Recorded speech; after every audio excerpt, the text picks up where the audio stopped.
Hello students, I am Abhay Mudgal. Once again I am here in front of you with the tense. In previous class we discussed about present simple tense.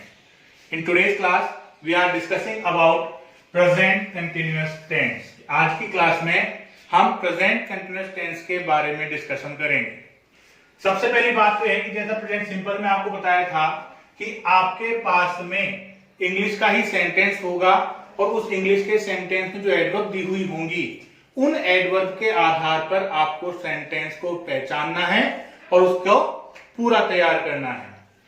उसी क्रम में present continuous tense में लेकर के आया हूं. तो आपको ये ध्यान रखना है जहां भी कंटीन्यूअस आ जाएगा या कंटिन्यू जो हो जाएगा वहां पर हमेशा चाहे वो टेंस कोई सा भी हो वर्ब फर्स्ट फॉर्म के अंदर आईएनजी हमें लगाना पड़ता है. क्यों? क्योंकि वहां पर वो टेंस हमें किसी भी काम को जारी रहने के बारे में बताता है, मतलब वो काम लगातार उसमें चलता रहता है. हिंदी पहचान की हम बात करें तो हिंदी पहचान की बात करें तो वहां पर जो भी हमारा हिंदी सेंटेंस होता है उस हिंदी सेंटेंस के अंत में रहा है, रही है, रहे हैं, रहा हूं आदि शब्द दिए हुए होते हैं. ये बेसिक नॉलेज के लिए है, लेकिन जब भी हम 9th और 10th के बारे में बात करते हैं तो ऐसा कुछ भी हमें एग्जाम में दिया हुआ नहीं होता है. अब बात करते हैं इस टेंस की हेल्पिंग वर्ब की. इस टेंस की हेल्पिंग वर्ब के बारे में बात करेंगे तो हेल्पिंग वर्ब के रूप में यहां पर इज, एम, आर का यूज होता है. हेल्पिंग वर्ब के रूप में आपको यूज करना है इज, एम, आर का. जब इज, एम, आर के बारे में बात करेंगे तो आपको ये पता होना चाहिए कि जो इज है, इज हमेशा लगेगा ही, शी, इट या फिर जो भी हमारे पास नाम आएगा उस नाम के साथ में हमें इज लगाना है और नेम कैसा होगा? सिंगुलर.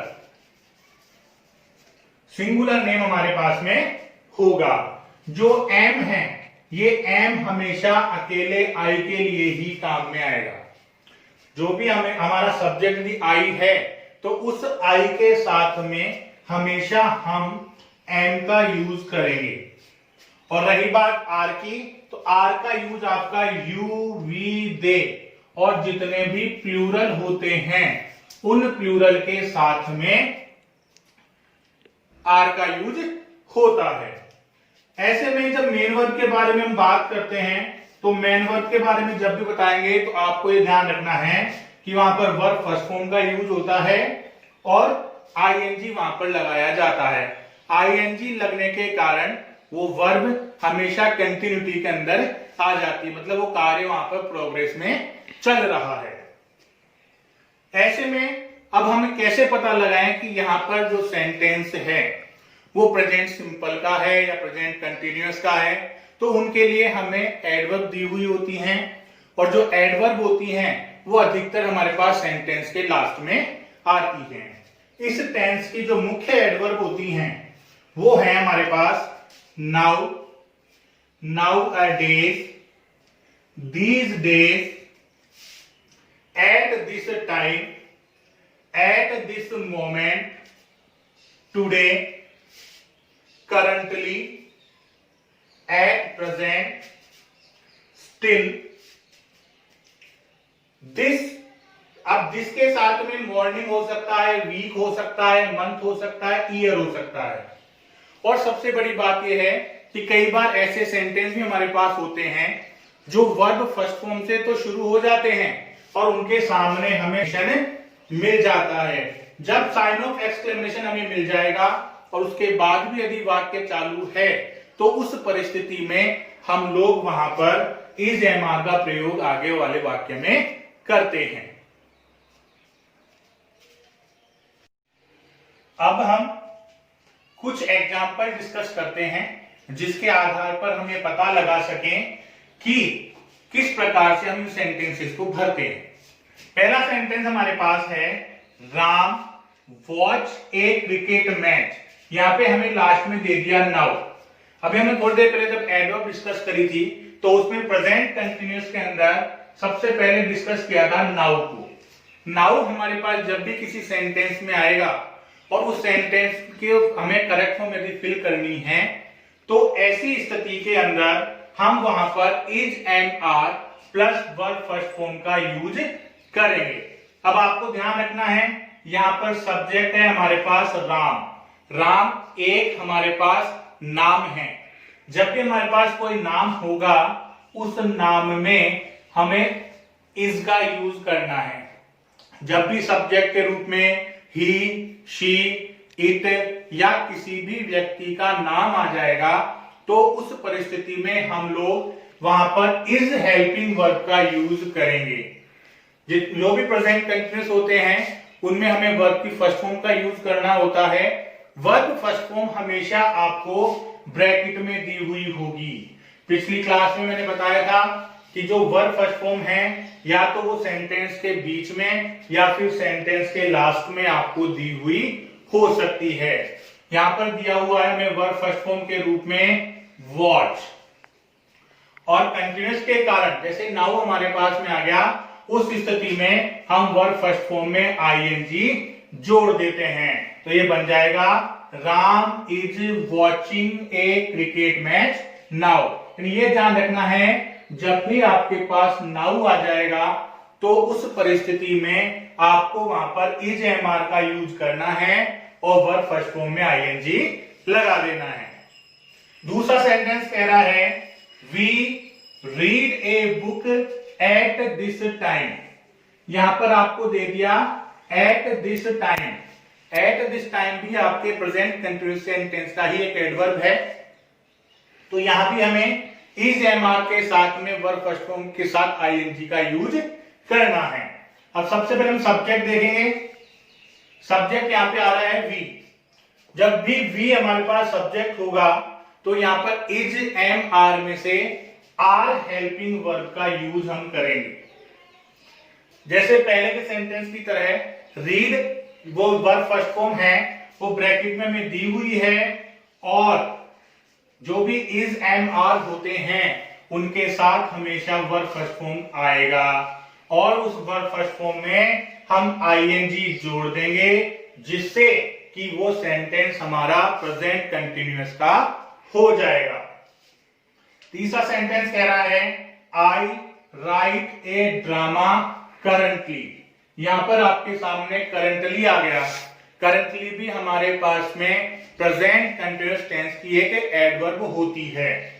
तो ऐसी स्थिति में सब्जेक्ट कौन आ गया हमारे पास? सब्जेक्ट आ गया आई। जब आई सब्जेक्ट के रूप में आएगा तो हेल्पिंग वर्ब के रूप में हम वहां पर एम का प्रयोग करेंगे। वर्ब फर्स्ट फॉर्म कहां पे दी हुई होगी आपको? हमेशा ब्रैकेट में। तो उस ब्रैकेट वाली हेल्पिंग वर्ब को लिख देंगे। अब यहां पर हमें आईएनजी जोड़ना है, तो ऐसी स्थिति में ई को हटा देते हैं और आईएनजी जोड़ देते हैं, क्योंकि आई और ई दोनों ही स्वरों का बड़ी ई की मात्रा के रूप में या ई की मात्रा के रूप में काम में लिया जाता है। तो ऐसी परिस्थिति में जब किसी वर्ग के अंत में ई हो और उसमें हमें आईएनजी जोड़ना हो तो वहां पर ई को हटा देते हैं और ये बन जाएगा आपका I am writing a drama currently. चौथा सेंटेंस कह रहा है ही स्टिल वीक। यहां पे आ गया अपने पास स्टिल। स्टिल जब भी आएगा, स्टिल हमारे लिए प्रेजेंट कंटिन्यूअस का सूचक है। तो ऐसी परिस्थिति में ही दिया हुआ है, ही के साथ में हेल्पिंग वर्ब अपन लगा देंगे इज। अब जो स्टिल है ये हमारी एडवर्ब हो गई। इज एम आर के साथ हमेशा वर्ब फर्स्ट फॉर्म आती है। वर्ब फर्स्ट फॉर्म होती है हमारे पास ब्रैकेट में। तो ऐसी स्थिति में पांचवा सेंटेंस हमारे पास है मोहन प्ले चेस नाउ अ डेज। अब नाउ अ डेज भी जब भी हमारे पास में आएगा तो ये हमारे पास प्रेजेंट कंटिन्यूअस सेंटेंस का एडवर्ब होगा। जब ऐसी स्थिति हमारे सामने बन जाएगी तो वही हमें क्या करना है? हेल्पिंग वर्ब के रूप में इज एम आर का प्रयोग करना है। जब इज एम आर का प्रयोग करेंगे तो सब्जेक्ट हमारे पास है मोहन। मोहन एक नाम है, नाम के साथ में हमेशा लग जाएगा अपने पास इज। तो Mohan is. Verb first form हमें चाहिए। वर्ब फर्स्ट फॉर्म हमेशा हमें दी हुई होगी वर्ब ब्रैकेट में, और जब भी इज एम आर का हम यूज करेंगे उसके साथ आईएनजी जुड़ जाएगा। और बन जाएगा Mohan is playing chess now a day. छठा क्वेश्चन है, छठा सेंटेंस हमारे पास इंट्रोगेटिव सेंटेंस का है। इसकी शुरुआत हो गई व्हाट से। यू हमारा जो सब्जेक्ट है वो हमें पहले बीच में मिल गया, तो इस कंडीशन में आपको ये ध्यान रखना है, सबसे पहले पता लगाना है कि ये सेंटेंस कौन से टेंस का है, और वो पता चलेगा हमें वाक्य के अंत में आए हुए शब्द से। यहाँ पे क्या दिया हुआ है अपने को, दीज डेज, और दीज डेज हमारा प्रेजेंट कंटिन्यूअस सेंटेंस की एडवर्ब में होता है।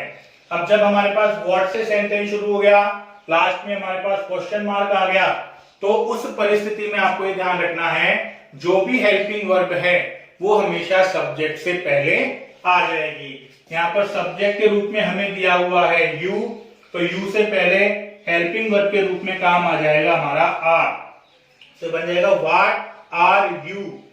डू हमें दिया हुआ है, दीज डेज के कारण क्या कर देंगे, जो वर्ब फर्स्ट फॉर्म दी हुई है उसमें आईएनजी जोड़ देंगे, और ये बन जाएगा what are you doing these days. Next sentence भी हमारे पास इंट्रोगेटिव सेंटेंस का है, तो ये कह रहा है she go to school at present. At present जो भी वर्ड है, एट प्रेजेंट हमारे पास में क्या है, एक एडवर्ब है जो प्रेजेंट कंटिन्यूअस टेंस को बताती है। अब ये सेंटेंस भी इंट्रोगेटिव है, दो ब्लैंक हमारे को दे दिए, एक सब्जेक्ट से पहले एक सब्जेक्ट के बाद में, और वाक्य के अंत में आ गया क्वेश्चन मार्क। तो ऐसी स्थिति में आपको ये ध्यान रखना है कि जो भी हेल्पिंग वर्ब होगी वो सब्जेक्ट से पहले आ जाएगी। अब सब्जेक्ट से शी है तो यहाँ पे लग जाएगा is, verb first form bracket में है तो गो, और कंटिन्यूअस के कारण क्या जोड़ देंगे, आईएनजी, तो is she going to school at present. Next sentence कह रहा है many foreign birds come to India this month. जब भी दिस के साथ मंथ, वीक, ईयर लगा हुआ होगा तो वो सेंटेंस हमारे प्रेजेंट कंटिन्यूअस में काम में आएंगे। तो ऐसी परिस्थिति में आपको ये ध्यान रखना है कि यहाँ पे मैनी आ रहा है हमारे पास, जब भी हमारे पास मैनी आएगा तो उस परिस्थिति में सेंटेंस हमारे पास जो भी नाउन होगी वो प्लूरल होगी, और प्लूरल के साथ में हम हमेशा काम में लेंगे आर। कम है तो क्या बन जाएगा, कमिंग, तो ये बन जाएगा many foreign birds are coming to India this month. Last sentence कह रहा है लुक इट रेन नाउ। यहां पे जो सेंटेंस है वो हमारे पास वर्ब फर्स्ट फॉर्म से शुरू हो गया है। जब सेंटेंस हमारे पास वर्ब फर्स्ट फॉर्म से शुरू होता है और उसके साथ यदि साइन ऑफ एक्सक्लेमेशन लगा हुआ आ जाता है, तो उसके आगे यदि सेंटेंस शुरू है या उसके आगे भी वाक्य हमारा जारी रहता है तो हम वहां पर इज एम आर का यूज करेंगे। यहां पर सब्जेक्ट के रूप में हमें दिया हुआ है इट, और इट के साथ में काम आता है इज, वर्ब है रेन, और इसमें जोड़ देंगे अपन आईएनजी, तो ये बन जाएगा इट इज रेनिंग। तो ये हमारा प्रेजेंट कंटिन्यूअस टेंस के एग्जांपल्स हो गए। आज हमने आपको प्रेजेंट कंटिन्यूअस टेंस के इंग्लिश सेंटेंस को पहचानना और उनकी करेक्ट फॉर्म किस प्रकार से हम फिल कर सकते हैं ये बताया है। आपको इनकी प्रैक्टिस करनी है, और भी कोई इसके रिगार्डिंग कोई प्रॉब्लम हो तो आप हमें पूछ सकते हैं। धन्यवाद।